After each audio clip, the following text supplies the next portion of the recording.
You know, for many years you have prayed, you have asked, you have pleaded with God to change the circumstances of your life.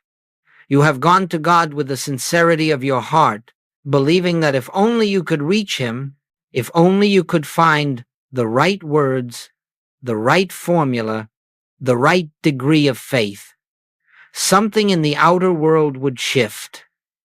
And yet, in the quiet moments of honesty, you recognize that much of what you have sought has not appeared. Healing has tarried. Supply has delayed. Peace has remained just out of reach. And so the mind begins to question, why is God silent? Why is there no response to my earnest calling? But I say to you, the silence is not an absence of God. It is the absence of correct approach, not because you have done something wrong, but because for centuries, humanity has been taught to look outward, to pray outward, to seek outward for that which is already the reality of their own being. We will begin here at the very heart of the misunderstanding that has burdened the human race. For all this time, we have gone to God as though He were somewhere else, as though His presence were at a distance, as though we must reach up toward a far-off heaven to receive what we believe ourselves to lack. And so we beg, we petition, we try to convince God to intervene in human affairs. But the moment you approach God as a being who must be called, awakened, persuaded, or moved, you have unknowingly placed yourself outside the kingdom. You have assumed separation. And from that assumption, all unanswered prayer is born. You have been asking God to fix your life, and nothing has changed because the God to whom you have been praying is not the God who indwells. The God who indwells is not a power to be summoned. He is the very substance of your own consciousness. The presence you seek is not coming from above. It is emerging from within. And until this truth is recognized, not merely believed, not argued, not accepted intellectually, but recognized, prayer remains an act of reaching outward toward an imagined deity instead of resting in union with the one who has never left your being. So let us begin anew. Let us set aside all the old modes of prayer, all the beliefs that God can be influenced or persuaded, all the anxiety that drives us to ask for things. Let us approach the spiritual life from a higher standpoint. For the truth is this: nothing in your outer world can change permanently while you continue to pray from the standpoint of separation. It is not that God has withheld an answer. It is that you have been asking the wrong question. And when this becomes clear, when you see that your seeking has always been outward while the kingdom has always been inward, then a great shift occurs, an inner stillness arises, the struggle ends, and you discover that what you have been looking for is already the truth of your being, awaiting only your recognition. Let us move deeper now into the principle that lies at the root of unanswered prayer. The principle Joel Goldsmith identified as seeking second. You will find this to be one of the most liberating recognitions of your spiritual life, for it explains why so much earnest petition, so much sincere religious activity has produced so little lasting spiritual fruit. Seeking second means this: you place the material situation first, the condition first, the appearance first, and then, after declaring its power over you, you ask God to help you overcome it.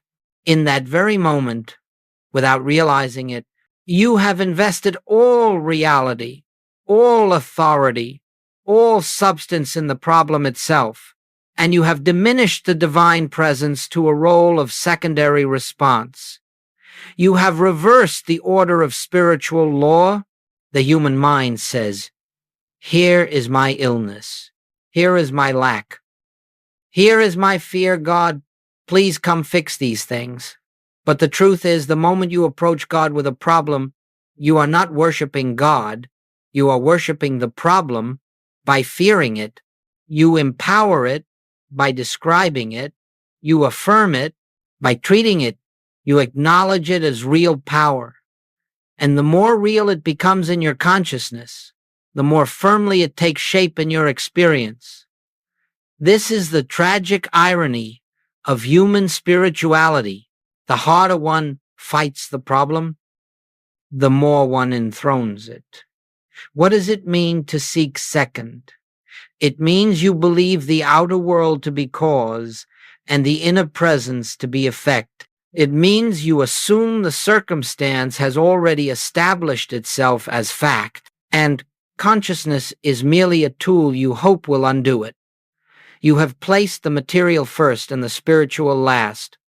You have accepted appearance as truth and presence as remedy. And my friends, as long as you operate in this inversion, you will find yourself running tirelessly in circles, praying to change shadows while ignoring the light from which they arise. The Master said, "Seek ye first the kingdom of God," not second, not after the problem is analyzed, not after fear has flooded the mind, not after the bank statement has been read or the diagnosis delivered. Seek first before any reaction, before any interpretation, before allowing the mind to grant power where no power exists. For seeking first is the recognition that God, the infinite, invisible, is the only reality, the only law, the only power.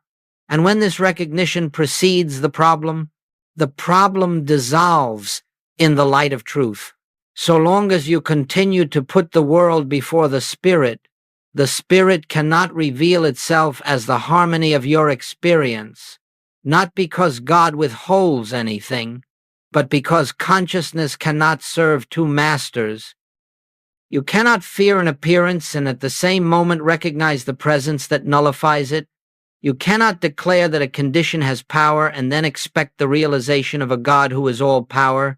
You cannot place matter first and spirit second and hope to experience the law of spiritual harmony. Consciousness will always reflect the order you establish.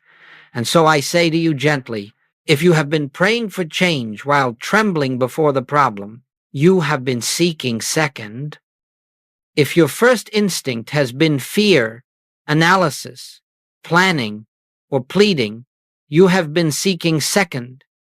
If you have allowed the world to define reality before turning to presence, you have been seeking second. But take heart, this is not failure. It is simply conditioning. And the moment you recognize it, the moment you begin to reverse the sequence of your inner life, the entire spiritual landscape shifts. You are awakening to the understanding that the kingdom must be sought first, not as ritual, not as obligation, but as the simple recognition that God is the only power there is, and therefore nothing in the world has authority over your being. This recognition opens the way for the truth that has always been present to reveal itself. Let us now turn to a truth so simple, so fundamental, that the entire weight of spiritual confusion collapses.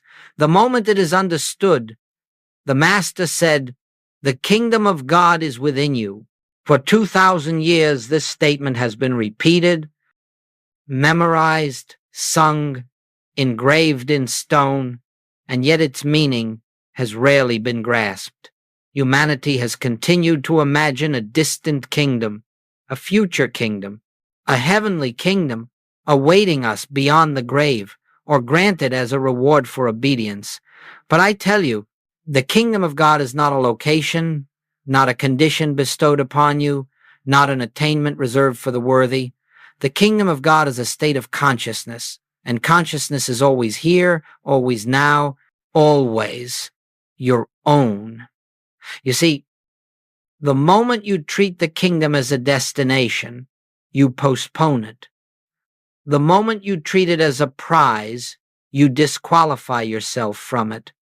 The moment you imagine it as something external, you bind yourself to separation.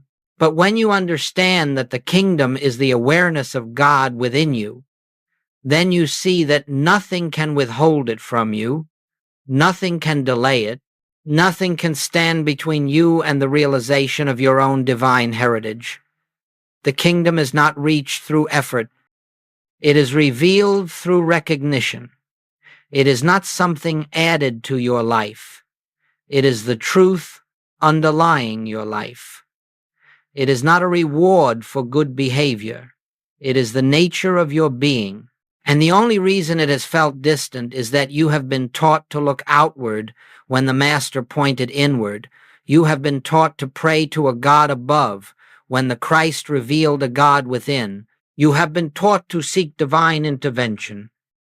When the kingdom is the divine presence already functioning as your consciousness, Joel Goldsmith discovered, through years of deep silence and inner listening, that God is not a power outside the human experience.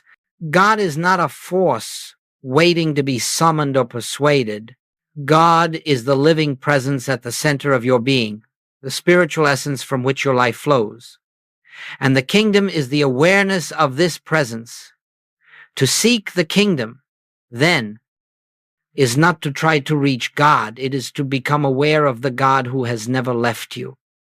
When you meditate, when you sit in stillness, without asking, without pleading, without pursuing outcomes, something remarkable happens. A quiet realization dawns. The presence you are seeking is the witness within you, the consciousness that observes, the stillness beneath thought. And as you recognize this, the sense of separation dissolves. The kingdom is no longer a hope. It becomes an experience. It is no longer a promise. It is a living reality. And what follows this recognition is profound. You no longer look to the outer world for peace, for supply, for healing, for direction. You no longer depend upon the shifting circumstances of human experience. Instead, you rest in the understanding that God is the source, the substance, and the activity of your being, and that the outer world is but the expression of inner realization. This is why all spiritual masters have insisted that consciousness is the foundation of life. For the moment you discover the kingdom within, the outer world begins to align with the truth you have recognized. Let us be clear. The kingdom is not a future event. It is not waiting to appear when conditions are right. It is the eternal presence of God in you, as you, expressing through you, and this truth becomes visible the moment you stop seeking God in the world and begin recognizing God in consciousness. When you cease asking and begin acknowledging, when you cease striving and begin resting, when you cease treating and begin recognizing, the kingdom stands revealed in the only place it has ever been within you, as the very light of your being. Now that we have established that the kingdom is a state of consciousness and not a distant reward, we must understand why the long, weary path of asking God to fix our lives has borne so little fruit. This is not because God has been inattentive, nor because he has withheld anything, nor because you have been unworthy or insufficient in your prayers. No, none of these are the cause. The true reason is far simpler. The moment you ask God to change an external condition, you have already accepted that condition as real power. And when you treat an appearance as reality, you bind yourself to the appearance you hope to escape. Let us look at this plainly. When you say, God, heal this body, you are declaring that there is a power called disease which God must come and overcome. When you say, God, supply my need, you are acknowledging lack as an established fact which requires divine intervention. When you say, God, protect me from danger, you are affirming danger as a force that can threaten you. And as long as you live from this standpoint, granting power to appearances, your prayer cannot be answered because your consciousness has already enthroned the problem. Joel Goldsmith said often, "The moment you fear an appearance, you have given it the only power it has." And likewise, the moment you ask God to remove an appearance, you have consented to its reality. Prayer, in the human sense, becomes a battle between two powers, the power of the condition and the hoped-for power of God. But God does not function as a power to overcome. God is not in the business of destroying disease, erasing lack, or correcting the world's conditions. God is the spiritual essence that reveals there is no power in the appearance to begin with. So long as you believe that God must act upon conditions, you remain in the dualistic world, the world of two powers, good and evil, truth and error, God and problem. But spiritual life begins only when you rise above this duality and see that there is only one power, one presence, one life, one substance, one reality, and that reality is God. When this is recognized, appearances lose their seeming authority and harmony begins to unfold without struggle. Understand this: asking God to fix an issue makes God a servant of the problem. It implies that the appearance speaks first and God responds second, but spiritual law does not function this way. The infinite invisible does not react. God does not come and go. God does not mend what is broken in appearance. God reveals what has always been true behind the appearance. This is why so many have prayed fervently and found no lasting change. They prayed from fear. They prayed from belief in two powers. They prayed to alter shadows rather than to recognize the light. They prayed to change the picture on the screen rather than awakening to the fact that the screen itself is untouched, unaltered, perfect. When you understand that prayer is not an attempt to persuade God to act, but a willingness to recognize the presence already functioning, everything changes. When you cease asking and begin acknowledging, when you cease pleading and begin resting, when you cease describing the problem and begin realizing the truth, then prayer becomes effective not because God suddenly responds, but because you have withdrawn your faith from the appearance and returned it to the infinite presence. Do not be discouraged. If this feels unfamiliar, you are undoing centuries of habit. But as you begin to see that God does not operate in the realm of changing conditions, you will discover a new form of prayer, one that does not beg, does not strive, does not fear, and does not attempt to make something happen. A prayer that recognizes God as the only reality, and in that recognition, the false appearance dissolves like mist in the presence of the sun. Now we come to a sacred point in our journey, a turning point so profound that once you cross it, your entire spiritual life changes direction. This is the moment when prayer ceases to be a request and becomes a recognition.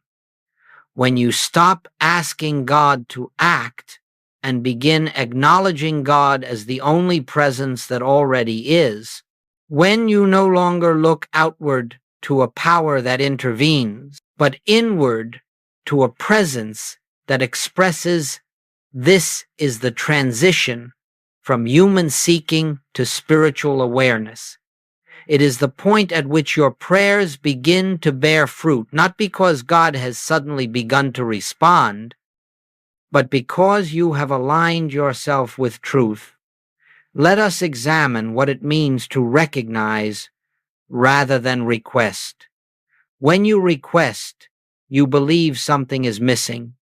When you recognize, nothing can be missing from the fullness of divine presence. When you request, You believe God must give you something. When you recognize, you understand, God is the something itself, the substance of every form, the life of every expression. When you request, you affirm lack. When you recognize, you acknowledge completeness. This is why Goldsmith said that one moment of realized truth is more powerful than years of petitionary prayer. Recognition is not an act of will. It is not a mental effort to convince yourself of spiritual ideas. It is simply the quiet turning of awareness toward what is already true. It is the inward statement, gentle, unforced. God is here. It is the breath of realization that says, the presence that I am seeking is the very presence of my own being. It is the remembrance that God is not a visitor, but the ground of consciousness itself. Recognition is the mystical opening through which truth shines of its own accord. Joel Goldsmith described recognition as beholding the truth, not declaring it, not affirming it repeatedly in an attempt to imprint it upon the mind, but beholding it, letting it reveal itself as if a veil quietly lifts. For the truth does not need your effort to make it true. It needs only your willingness to perceive it. And what is it that we recognize? We recognize that God is the only power. We recognize that spirit is the only substance.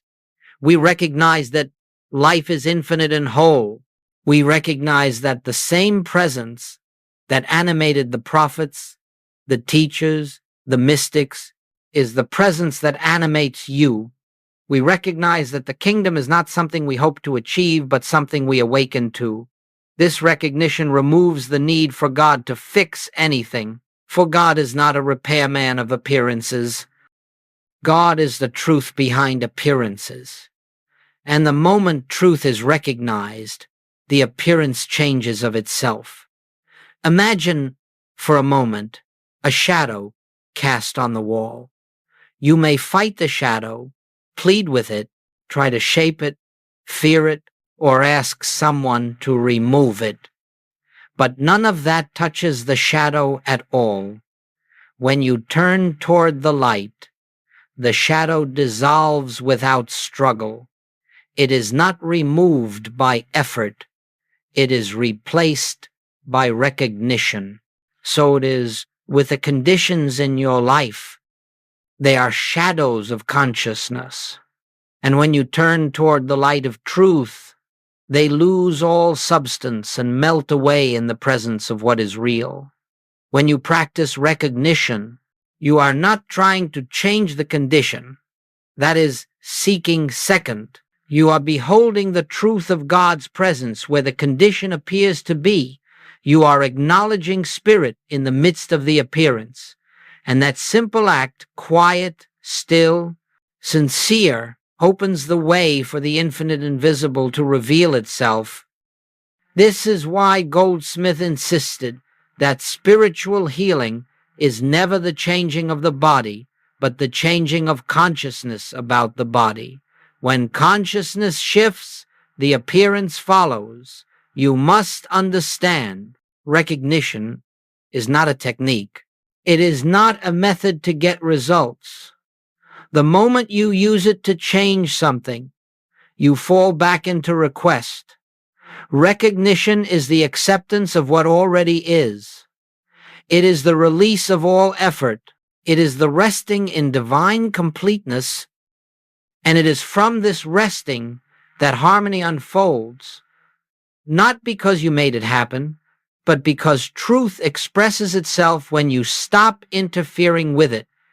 When you move from request to recognition, you transition from trying to live a spiritual life to actually living one, and in that moment, you enter the true beginning of mystical realization.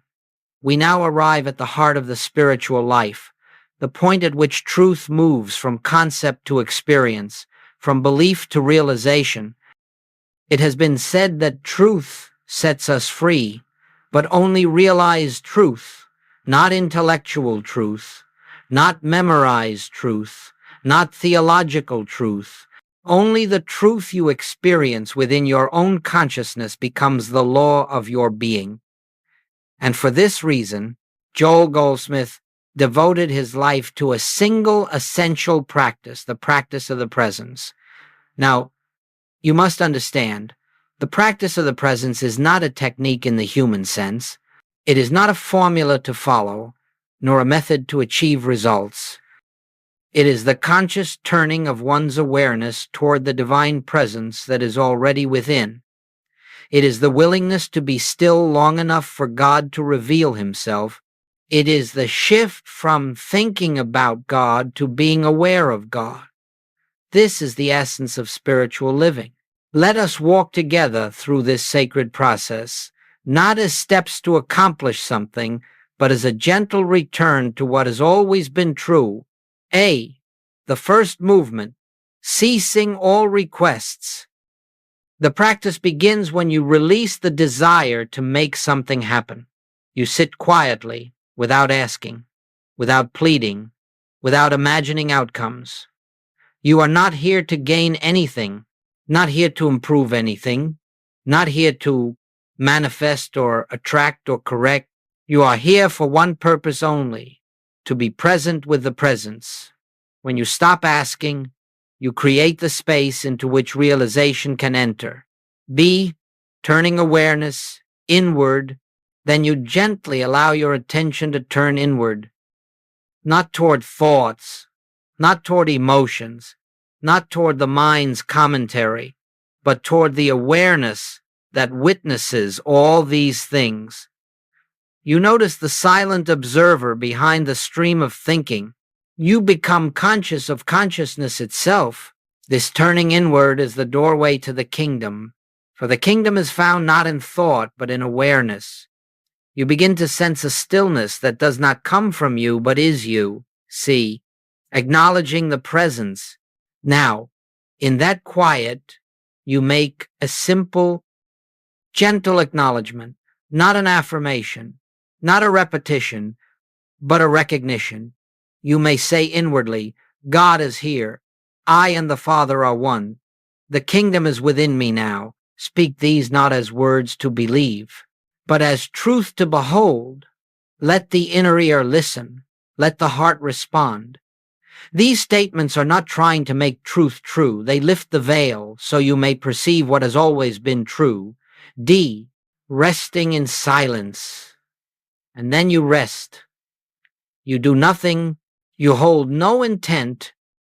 You seek no sign. You simply remain present to presence. This is where the mind may try to intrude, but you need not resist it. Thoughts may appear, but they have no authority. They are like waves passing over the surface of an unmoving ocean. Beneath them is the stillness of God. As Goldsmith would say, be still and let God announce himself. E. Returning gently when the mind wanders.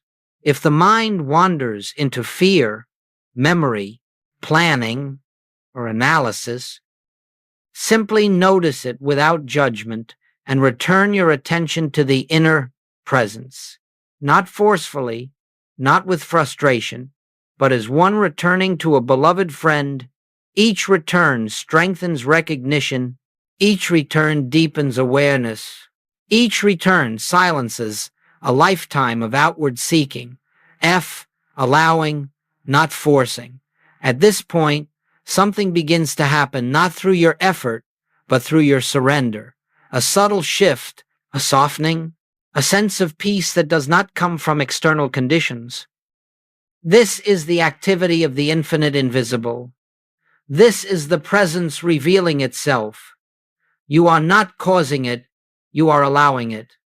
And this allowing is the essence of spiritual living. G. Realizing the nature of prayer. In this state, prayer is no longer request. It is communion. You are not talking to God. You are feeling God. Not asking for answers, but resting in the one who is the answer. Not seeking signs, but abiding in the presence from which all signs arise.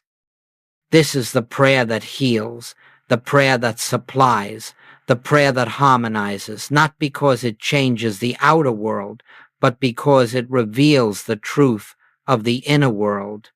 H. Carrying the presence into daily life. And when you rise from this silence, you do not leave the presence behind.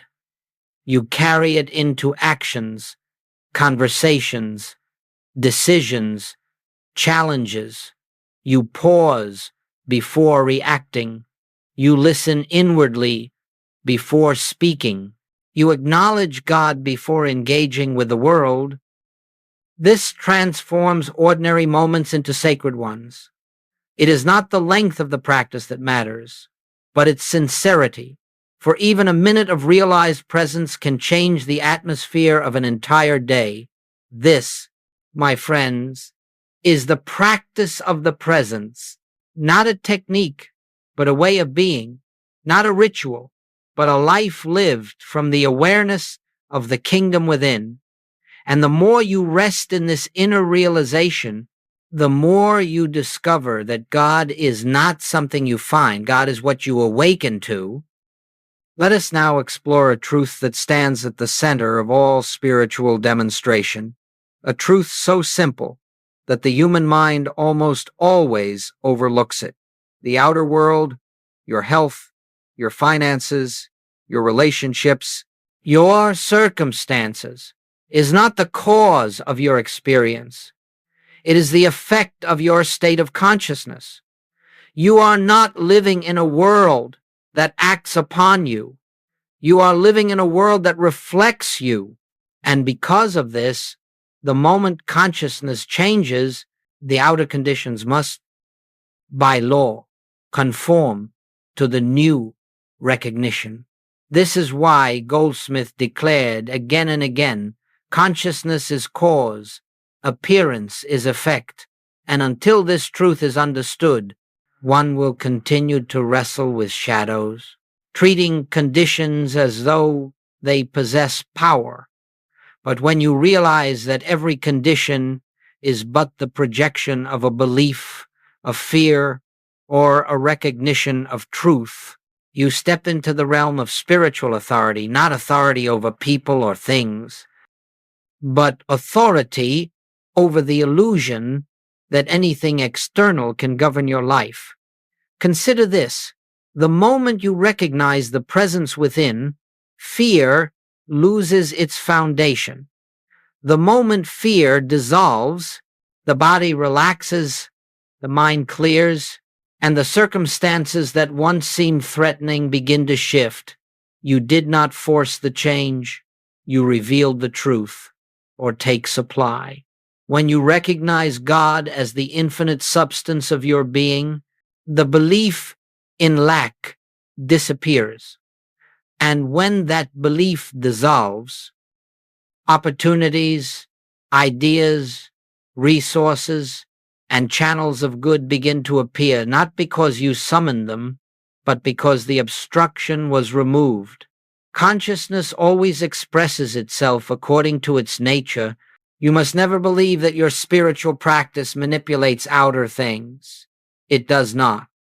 It simply removes the inner resistance that prevented harmony from flowing. The tree does not strain to bear fruit. The flower does not exert itself to bloom. The sun does not labor to rise. They reveal what they already are.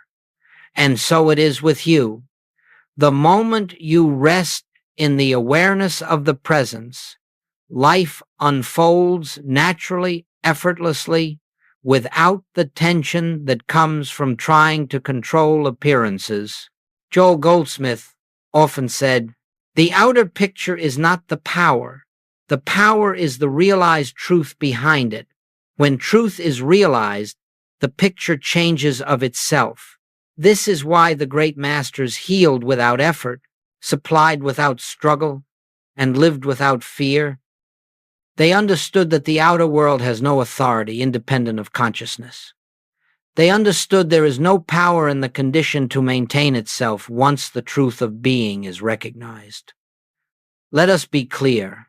Harmony does not come because God intervenes. Harmony appears because the presence that was always within you becomes consciously realized. Discord dissolves because it never had reality in spirit. It was only the temporary projection of a mistaken belief. When the belief goes, the appearance collapses. You are not changing reality. You are correcting perception. Think of it this way. If you wipe the lens of a camera, the picture becomes clear, not because the scene changed, but because your perception of it did. In the same way, the practice of the presence wipes the lens of consciousness. It removes fear, belief, duality, and separation. And as the lens clears, the world you see begins to reflect the clarity within. This is why your life transforms without strain. Because you are no longer trying to repair the mirror, you are tending to the face that stands before it. When consciousness is illumined, the mirror of experience reveals that illumination. When consciousness rests in truth, the world responds with peace.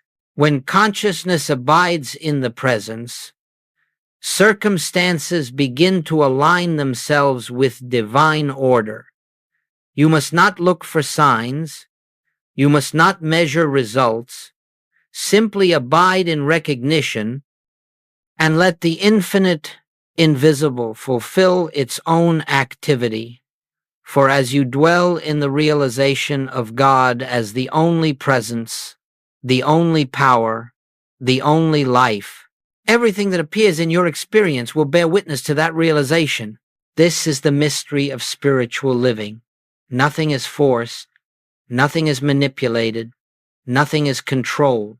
Life unfolds from within, and the outer world becomes the natural, effortless expression of the consciousness you have allowed to reveal itself. Now, let us consider how this recognition, this awareness of the presence takes form in the movements of daily living. For spiritual realization is not confined to moments of meditation. It is not something you visit briefly in the morning and abandon once the affairs of the day begin.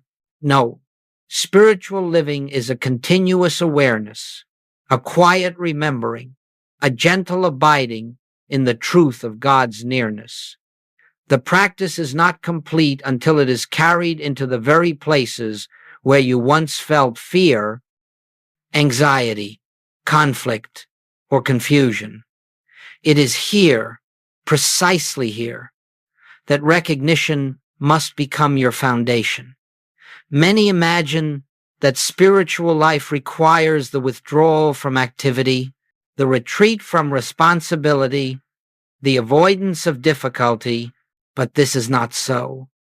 The true test of realization is not what you experience in stillness, but the consciousness you carry into the ordinary moments when you wake, when you work, when you speak, when you respond to challenges. And so, let us see how recognition functions in the living of life. Before you check your phone in the morning, you pause.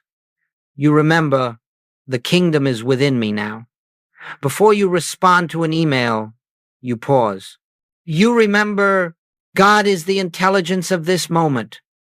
Before you speak in a difficult conversation, you pause. You remember, the presence within me is the same presence within the one before me. These brief pauses, these quiet acknowledgments, are not interruptions in your day. They are the very substance of spiritual living. Joel Goldsmith called this practicing the presence, not as a technique, but as a way of being. It is the steady recognition that there is an invisible activity going before you, preparing the way, harmonizing relationships, guiding decisions, unfolding supply, healing the body, and expressing itself as the fullness of your life. And when you acknowledge this, even for a moment, the anxiety that once governed you begins to dissolve. Life will still present challenges. Appearances will still come, but your response to them will be transformed. In the past, you reacted, you hurried, you feared, you planned from the mind. Now you pause, you listen, you turn within, and from that inner stillness, an inspiration arises, not from personal effort, but from the infinite invisible. This is the beginning of a life lived not from the human sense of self, but from the Christ within. What does this look like in practical terms? Suppose a bill arrives unexpectedly. The old reaction would have been fear, calculation, worry. But now you pause. You close your eyes briefly. You turn within and acknowledge. God is the substance of all form. Supply is spiritual, not material.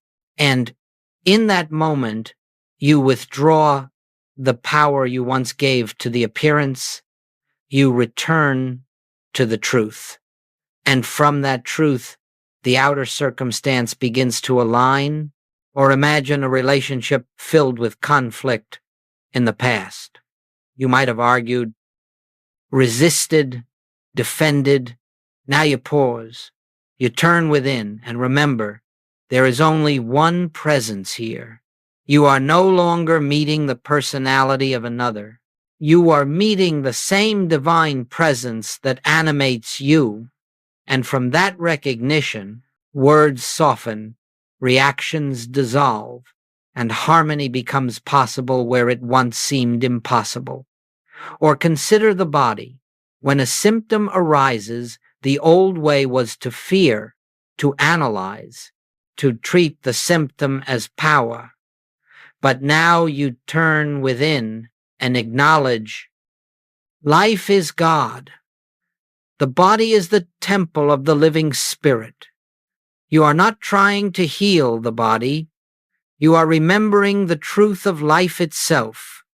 And in that remembrance, the appearance changes not because you forced it, but because you no longer sustain the illusion of its power. This is what happens when recognition enters daily life. You stop seeking solutions in the world, and you begin to live from the inner foundation of truth. You become less reactive, more centered, more patient, more peaceful. Decisions become clearer. Actions become inspired. Relationships become gentler. Circumstances lose their power to disturb you. You begin to sense an invisible rhythm, a divine harmony carrying you through the day. The entire world may rush, panic, strive, and compete, but you will move with a different consciousness, because your awareness is no longer anchored in appearances. It is anchored in the presence that never leaves you. And as this recognition becomes natural, you will find that your life reflects a peace the world cannot give and cannot take away.